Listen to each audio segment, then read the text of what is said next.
I came to Yes We Can because I was in a really tough spot. I suffered with a lot of depression, tried multiple different treatments, a lot of medication, but never really looked at the root issue. I was 8 years old when I first saw a therapist. That was within kind of school counselor sort of vibe. I was probably 12 when I realized I had some form of depression because I was a pretty suicidal 12-year-old for a little bit. To be perfectly honest, I can't really fully remember how that resolved itself, but it did. After that point in time, probably again when I was 16 and suicide crept back into my brain, I really realized that I didn't want to be like this. I either didn't want to be here or I didn't want to have these things holding over my head. So I say if I had to really sum it up, my issues, my problems that led me to be here and my depression probably came from a lot of childhood sort of setups.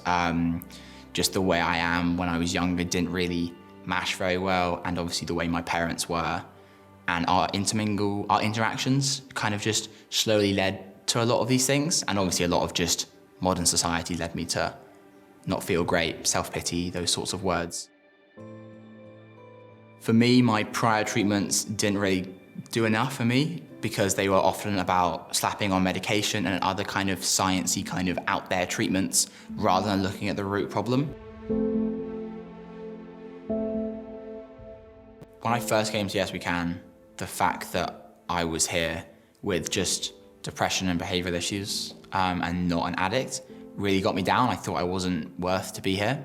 But with a lot of help from coaches and other fellows, one, I found out I was worthy, but two, you can really see that the root issue of depression and addiction really stems from the same deep down issues, and it's just how we choose to cope with it that is really important, which is why I think I kind of could really mix and mash with other people who are in the clinic because you all have the same root issues and you can really help each other.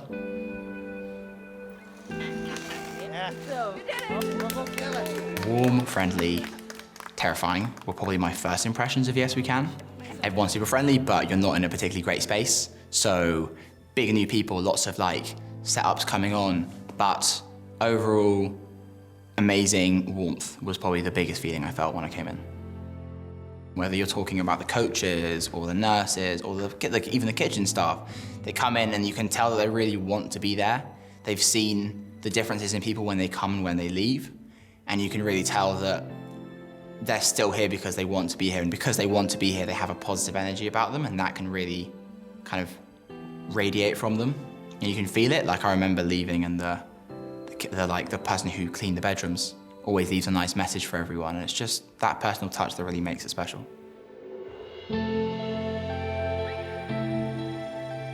I think the biggest thing that happened was people were like, "Oh, you've grown," and I was like, "No, I haven't grown. I'm just standing up straight for once," which was kind of crazy. And then afterwards, as described by one of the counsellors here, a cool dude, to use her words exactly, was how she described me. But personally, I feel a lot more alive, like plausible to take on situations and just be happy, content being me is probably the biggest one. I have had not good days, and Yes We Can's allowed me to make sure that that's not permanent and that's temporary, but I think that's what makes us all human. You know, no one's perfect and no one's always happy. If you're always happy, you can't know that you're actually happy. It was actually quite nice to be in Holland because I think it sets you away from everything that you know. Say you're on a trip, you can't be like, "Oh, I see that, I know that." You can fully leave the system you're in. Life now is just bigger, if that makes sense. Like the world's opened up a little bit more, and I feel more myself. And life now is just happy. It sounds the simplest and the weirdest thing to say, but just I'm more content and I've kind of achieved more, and I feel more capable that my life is going somewhere and I can achieve what I want to achieve. In September, I'm hoping to go out and study product design up in the Midlands of England. So looking forward to that, and we'll have to see what happens.